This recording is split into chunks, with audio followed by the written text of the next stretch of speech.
कहते हैं जब कोई इंसान अपने वक्त से पहले इस दुनिया से चला जाता है, जब किसी को उसका वक्त पूरा होने से पहले जबरदस्ती इस दुनिया से भेज दिया जाता है, तो उसकी आत्मा तब तक यहीं भटकती रहती है जब तक उसका वक्त यहाँ पूरा नहीं हो जाता।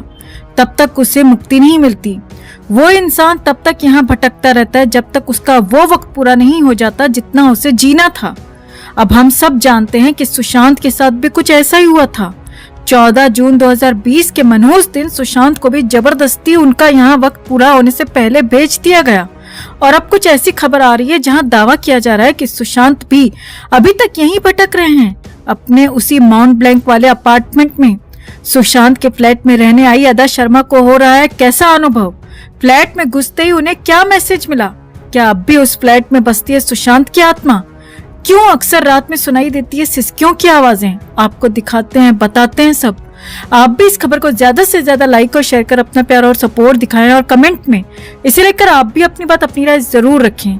चैनल के साथ जुड़कर चैनल को सब्सक्राइब कर हमारी आवाज बने। तो बॉलीवुड एक्ट्रेस अदा शर्मा अपनी फिल्मों के साथ पर्सनल लाइफ को लेकर भी खूब सुर्खियों में रहती हैं। कुछ महीने पहले खबरें आई थी कि अदा सुशांत सिंह राजपूत के मुंबई वाले फ्लैट में शिफ्ट होने वाली हैं। अब इस खबर को अदा ने खुद कंफर्म कर दिया है। उन्होंने बताया है कि 4 महीने पहले वो इस घर में शिफ्ट हो चुकी थी। साथ ही उन्होंने बताया है कि नए घर में उन्हें कैसा लग रहा है, क्या क्या अनुभव हो रहे हैं। दरअसल बॉम्बे टाइम्स को दिए इंटरव्यू में अदा ने अपने फैसले के बारे में बात की। उन्होंने बताया कि कुछ लोगों ने उन्हें बांद्रा स्थित इस फ्लैट में जाने से रोकने की कोशिश की थी। उन्होंने इस फ्लैट को लेकर कई बातें सुन रखी थी, जैसे कि इस फ्लैट की बालकनी में अक्सर किसी साय को देखा गया है। कई बार इस फ्लैट से रोने सिसकने की आवाजें आती हैं। अदा ने बताया कि इन सब बातों पे ध्यान ना देते हुए वो अब फाइनली इस फ्लैट में शिफ्ट हो गई हैं। अदा ने कहा, मैं 4 महीने पहले फ्लैट में रहने आई थी, लेकिन मैं बस्तर और द केरल स्टोरी की OTT रिलीज और अपने कई प्रोजेक्ट्स को प्रमोट करने में बिजी थी। उसके बाद मैंने मथुरा में हाथी सेंचुरी में कुछ समय बिताया। हाल ही में मुझे कुछ समय की छुट्टी मिली और मैं आखिरकार यहाँ बस गई हूँ। उन्होंने बताया, मैं अपनी पूरी जिंदगी पाली हिल में एक ही घर में रही हूँ और ये पहली बार है जब मैं वहाँ से बाहर आई हूँ। मैं वाइब्स को लेकर बहुत सेंसिटिव हूँ और मुझे इस फ्लैट को लेकर जो नेगेटिव बातें सुनने को मिली थी, उनसे विपरीत मुझे ये जगह बहुत पॉजिटिव वाइब्स देती है। यहाँ आते ही मुझे बहुत पॉजिटिव एनर्जी फील हुई थी। और ऐसा होता भी क्यों ना दोस्तों, हम सब जानते हैं कि सुशांत कितने जिंदा दिल और फुल ऑफ लाइफ इंसान थे। उनके जाने के बाद उनके साथ जो कुछ गलत हुआ उसे जस्टिफाई करने के लिए उनके खिलाफ तरह तरह की कहानियां बनाई गई थी, जबकि ऐसा बिल्कुल नहीं था। सुशांत तो यहाँ आकर चांद सितारों से बातें किया करते थे, किताबें पढ़ा करते थे, खुश रहा करते थे। हाँ, ये और बात है कि इसी घर में उनके आसपास जो आस्तीन के सांप उनके साथ रह रहे थे, उन्होंने साजिश के तहत पहले उन्हें जीते जी मारा, उन्हें तरह तरह की दवाइयां देकर स्लो डेथ देना शुरू कर दिया और 14 जून 2020 को उनकी जान ही ले ली। लेकिन फिर भी अदा शर्मा ने इस घर को लेकर जो अनुभव शेयर किया है, उससे तो यही लगता है कि सुशांत यहाँ इस घर में अपना वही पॉजिटिव ऑरा छोड़ गए हैं, पॉजिटिव वाइब्स छोड़ गए हैं। और तभी तो अदा शर्मा को भी यहाँ सिर्फ पॉजिटिविटी ही फील हुई है। अदा ने आगे बताया, केरल और मुंबई में हमारे घर पेड़ों से घिरे हुए हैं और हम पक्षियों और गिलहरियों को खाना खिलाते थे। इसीलिए मैं एक ऐसा घर चाहती थी जहाँ से ऐसा नजारा दिखे और पक्षियों को खिलाने के लिए पर्याप्त जगह हो। आपको बता दें, अदा ने ये घर 5 सालों के लिए किराए पर लिया है। इस घर में रहने के साथ उन्होंने इसे पूरा ट्रांसफॉर्म भी कर दिया है। उन्होंने पूरे व्हाइट अपार्टमेंट में पेंटिंग करना शुरू कर दिया है। साथ ही नीचे वाले फ्लोर को मंदिर बना दिया है।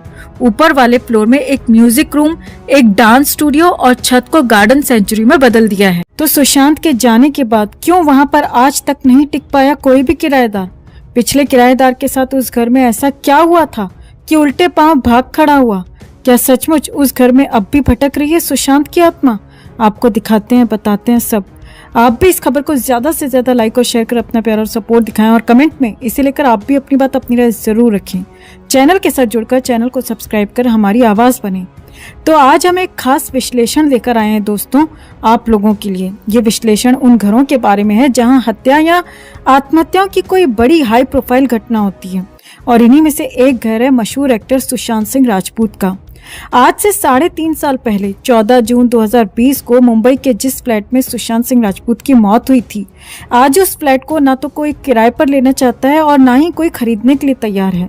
यानी सुशांत सिंह राजपूत के इस घर में कोई रहने के लिए तैयार नहीं है। जो तस्वीर आप देख रहे हैं, सुशांत सिंह राजपूत जब जिंदा थे तब उन्होंने अपने घर की ये शूटिंग की थी और इन तस्वीरों में उन्होंने अपना घर दिखाया था कि उन्होंने कैसे बड़े प्यार से, बहुत क्रिएटिविटी के साथ अपना ये घर तैयार किया है, किस दीवार पर कौन सा पेंट किया है, रंगों का सिलेक्शन कैसे किया है, घर को किस तरह सजाया है, ये उन्होंने पूरे देश को बताया था। फिर इसी घर में, इसी सुंदर से शानदार घर में सुशांत की मौत हो गई और तब से लेकर अब तक इस घर को किराए पर देने की कई बार कोशिशें हो चुकी हैं। इसका किराया भी कई बार कम किया गया है, डिस्काउंट पर इसे देने की कोशिश की गई है, लेकिन फिर भी कोई भी परिवार इस घर में आकर रहना नहीं चाहता। और यहाँ बात सिर्फ इस घर की नहीं है, बात और भी घरों की है। कभी आपने सोचा है कि जिन घरों में हत्या या आत्महत्या की हाई प्रोफाइल वारदातें होती हैं, उन घरों का बाद में क्या होता है? आज हम आपको सुशांत का घर तो दिखाएंगे ही, बताएंगे कि सुशांत के घर में लोग रहना क्यों नहीं चाहते, लेकिन इसके साथ ही हम आपको नोएडा भी लेकर चलेंगे। नोएडा के जिस घर में आरुषि तलवार रहती थी और जहाँ पर आरुषि की हत्या हुई, उस घर का बाद में क्या हुआ। इसी तरह निठारी की जिस कोठी में लगभग 20 लोगों की हत्या हुई थी, 15 से 20 लोगों की, अब वहाँ कौन रहता है? और दिल्ली के बुराड़ी के उस मकान में जहाँ एक ही परिवार के 11 लोगों ने एक साथ आत्महत्या कर ली थी, अब वहाँ कौन रहता है? हमने इन तमाम लोकेशंस को लेकर एक रिपोर्ट आपके लिए तैयार की है, जिसमें आपको ये बताने की कोशिश की गई है कि जब किसी घर में ऐसी कोई बड़ी दुर्भाग्यपूर्ण वारदात होती है तो बाद में उन घरों का क्या होता है। मुंबई की माउंट ब्लैंक सोसाइटी का ये वही घर है जहां 14 जून 2020 को एक्टर सुशांत सिंह राजपूत की संदिग्ध परिस्थितियों में मौत हो गई। सुशांत की मौत के बाद से ये घर पहले पुलिस और फिर सीबीआई की निगरानी में था, लेकिन अब ये फ्लैट खाली पड़ा है और कोई भी यहाँ आकर रहना नहीं चाहता। हम इस वक्त आपको वही माउंट ब्लैंक सोसाइटी दिखा रहे हैं। इसी बिल्डिंग के टॉप फ्लोर पे सुशांत सिंह राजपूत रहते थे। तब इसका किराया लगभग 4.5 लाख था और ऐसी चर्चाएं थी कि ये घर रेंट पे जाने में या फिर किराए पर जाने में काफी दिक्कतें सामने आ रही हैं। हालांकि सुशांत सिंह राजपूत की मौत के बाद ये घर कुछ दिनों के लिए किराए पर लिया गया था, लेकिन बताया जाता है कि उस परिवार को यहाँ रहते हुए बेहद अजीबोगरीब अनुभव हुए।